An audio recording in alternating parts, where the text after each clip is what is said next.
Жизнь от стипендии до стипендии, проблемы со сном и на учебе, ухудшение отношений с семьей. Этот период жизни Ислам Тумгоев сейчас вспоминает как результат своих ошибок.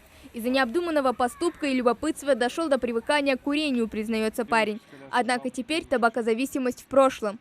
Я просто увидел один день документальный фильм о вреде, и там все показывалось, как губят легкие, как поражаются легкие, как здоровье. В общем, какой вред это приносит. Я все это начал задумываться, и проповеди слышал много, и просто решил взять себя в руки, начал заниматься спортом, и с тех пор я вообще ни на секунду не задумывался, там, покурить ли мне снова, нет.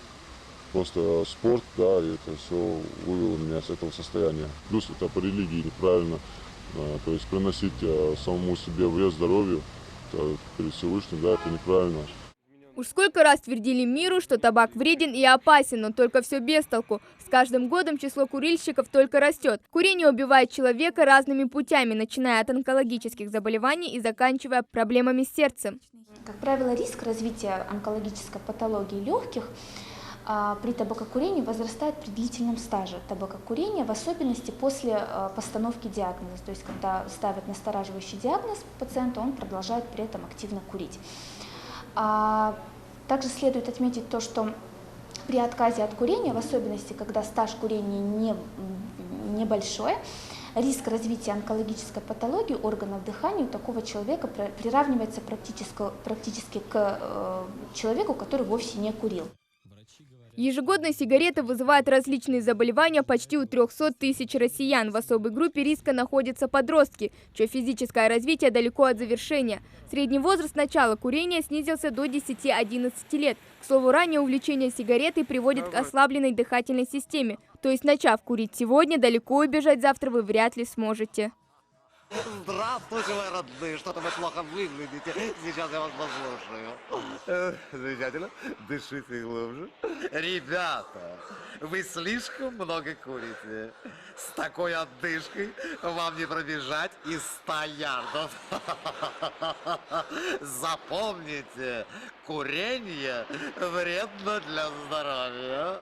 В табачном дыме более 4500 ядохимикатов. Это больше, чем выхлопных газов автомобилей. За год в легких курильщика, по данным исследования, скапливается почти 1 стакан смолы. Патогенетическая роль табакокурения в данном случае будет заключаться в том, что длительное хроническое поступление табака в организм будет раздражать стенки дыхательных путей и провоцировать развитие хронического воспалительного процесса. К слову, мы решили проверить, возможно ли купить в некоторых магазинах республики несовершеннолетнему пачку сигарет. И вот что из этого вышло.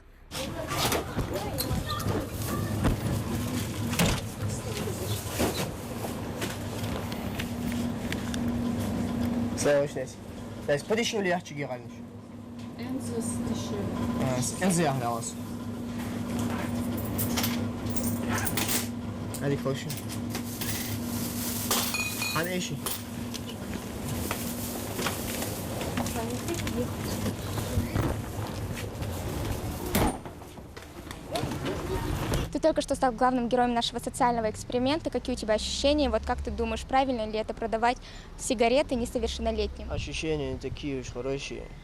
Продавать сигареты несовершеннолетним – это очень, как скажем, нехорошо. Было бы справедливо, если показали бы паспорт, если он совершеннолетний, тем более также продавали бы. И еще лучше было бы, если их вообще не продавали бы. Ингушская молодежь должна ассоциироваться с понятиями «эх, ездил дену», а значит, курению здесь нет места, считают многие жители республики. Ну вот сами посудите, человек, который себя уважает, будет сегодня следить за своим здоровьем, а курение – это полностью противоположно этому. И следующее, многие курящие, вот если задаешь вопрос вообще, для чего ты куришь, они начинают отвечать, либо отмазываются, то что их это как-то успокаивает. Не знаю, они просто сами себя же обманывают. Никотин сам вызывает у тебя стресс. Всем советую, не курите. Молодежи особенно, потому что первым долгом это учеба, вторым долгом это спорт. А спорт с курением это несовместимые вещи. Конечно, я считаю курение вредным, так как оно воздействует на легкие. И также при религии нам запрещено курить, поэтому никому не советую. Опасно, конечно, молодежям тем более опасно. Что сказать больше? Я хочу, чтобы они не курили, не пили, наша молодежь. Медики отмечают, только наивным может казаться, что попробовав один раз, можно бросить. На деле же, получив сомнительное удовольствие, очень сложно отказаться. Плохие привычки вызывают привыкание. У некоторых людей оно намного больше, чем у других. Люди не замечают, как наносит вред своему организму. Курение – одна из самых главных проблем 21 века, с которой нужно бороться. Хава Гагиева, Магомед Белакиев, Новости 24.